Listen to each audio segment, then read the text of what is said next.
Bonjour, bienvenue à l'atelier du Meeple. Mon nom est Martin et aujourd'hui, on regarde mes parties du mois de mars 2024.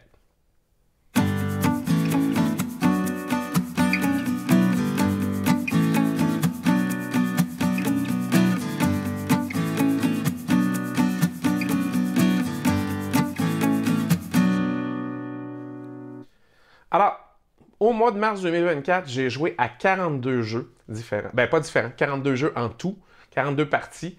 Et j'ai joué à plein de vieux jeux, nouvelle édition. J'ai rejoué à des jeux que ça faisait longtemps que j'avais pas joué. Fait que je vous en glisse un mot. Je commence par les Châteaux de Bourgogne. J'ai un ami qui a acheté la grosse version des Châteaux de Bourgogne. Et pendant le mois, j'ai joué 6 parties des Châteaux de Bourgogne. Ça m'a réconcilié avec ce jeu-là. Mon ami Alec qui m'a initié aux jeux de société moderne, c'est un de ses jeux préférés. On jouait une fois de temps en temps. Lui, il a très vieille version. Ça fonctionne très bien. Moi, je m'étais procuré la version 20e anniversaire, je pense, ou 15e anniversaire. Elle était entièrement dans une boîte Bourgogne. Et les tuiles étaient encore plus petites et les dessins sur les tuiles étaient tellement petites que c'était difficile de les reconnaître. Je n'aimais pas tellement jouer avec cette version-là. Rendu là, il valait mieux jouer avec la première version. Mais là, j'ai joué avec la big box de fou, ça n'a aucun bon sens.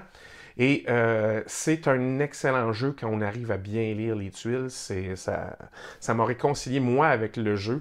J'ai joué 6 parties, puis je suis bien content de l'avoir fait. Je trouve que la production est fantastique, mais surtout, qu'est-ce que c'est facile de reconnaître les tuiles, qu'est-ce que c'est facile. L'aide de jeu est aidant, les petits châteaux en 3D sont magnifiques. Le plateau double épaisseur avec la grille en plastique qu'on met dessus pour pas que les tuiles bougent. Il n'y a rien à redire. C'est vraiment une belle version. C'est surproduit, oui. C'était pas nécessaire d'aller loin de même. Vous n'avez pas besoin de tout ce gros kit-là, mais ça reste que c'est un excellent jeu. Puis j'étais bien content d'en faire 6 parties au mois de mars. J'ai joué aussi 4 parties du jeu Habitat. Habitat, c'est un jeu qui vient d'être fait par la compagnie Allplay il n'y a pas longtemps. Je ne l'avais pas joué encore. Puis moi, j'adore les jeux de tuiles. Alors, je me suis garoché quand j'en ai vu une copie chez mon magasin de jeux préféré. J'ai ramassé la copie. J'ai fait, tiens, moi, j'essaye ça. Les jeux de tuiles, j'ai toujours aimé ça. Et Habitat, c'est très bon. C'est tellement facile à expliquer aux gens. C'est presque aussi bon que Cascadia, mais tellement plus facile à expliquer que Cascadia. Fait que ça vous donne une idée à quel point c'est simple et intéressant. J'ai fait 4 parties de Knar aussi. Petit jeu de cartes très intéressant. Ça aussi, c'est rapide. J'ai fait 4 parties de Scout, encore une fois. 4 parties d'un jeu que j'ai reçu récemment, les Shipwrights of the North Sea, qui est un jeu qui a été refait par son auteur, Shem Phillips.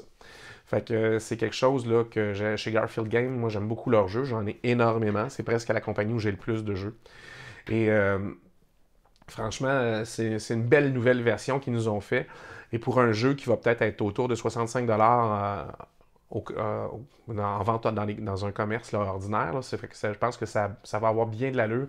Puis quand ça va arriver, je vous conseille de l'essayer. C'est très bon, c'est une très belle version. Et ceux qui ont joué à l'ancienne me disent que celle-là est meilleure, donc ça vaut la peine. J'ai joué 3 parties de Rats of Wistar, qui est un jeu que ça fait longtemps qui m'intrigue, puis j'en ai trouvé une copie. Et j'ai pu jouer 3 fois à date. J'ai essayé une configuration à 3 joueurs, une configuration à 2 joueurs, une configuration à 4 joueurs. Si vous jouez à 2 joueurs, c'est une game très rapide. Les tours vont vite. Vous avez 3 actions à chaque tour. Fait que même si quelqu'un prenait un peu de temps à jouer son action, il n'y a pas de problème. À 3 joueurs, ça joue très rapidement aussi. Ben, très rapidement. Ça joue assez rapidement aussi. À 4 joueurs, ça a été un peu plus long. On a tous figé à un moment donné sur un tour. Il n'y a pas des tonnes de règles, mais il faut bien saisir ce qu'on peut, ce qu'on peut faire, puis exactement quand. Là.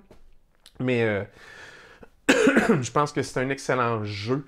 Je ne serais pas surpris que ça fasse partie de mes meilleurs jeux du mois de mars cette année. C'est vraiment un très bon jeu, Rats of Wistar. Puis j'ai rejoué à quoi? J'ai rejoué 2 parties d'After Us, le deck building de la planète des singes. J'ai rejoué 2 parties de Celté. Celté, c'est les Celtes. C'est un jeu très intéressant où vous allez devoir manipuler les cartes que vous jouez. Alors, vous les dépensez constamment pour jouer quelque chose. mais vous bâtissez votre tribu de sel qui devient de plus en plus forte et qui a moins besoin de dépenser de cartes. Et vous pouvez faire plein d'actions qui rapportent des points. Et là aussi, il y a des objectifs à atteindre. Mais ce qui est intéressant, c'est que c'est les joueurs qui, au fur et à mesure de la partie, parce que c'est une rondelle d'action, et à chaque fois qu'on revient à la rivière et qu'on passe la rivière, le joueur qui fait l'action qui dépasse la rivière doit prendre un des jetons et aller le poser sur une des cartes objectifs. Alors, vous allez choisir quel objectif. S'il y a juste un jeton, cet objectif-là va scorer 1 point. S'il y a 2 jetons, 2 points. Puis s'il y a 3 jetons, 3 points.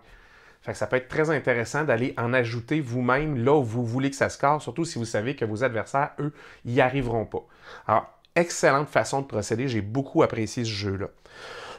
J'en ai testé des plus gros. J'ai testé Age of Innovation, que j'avais jamais joué encore. C'était très intéressant. C'est bien fait. La production est belle. Les actions, c'est super bien pensé.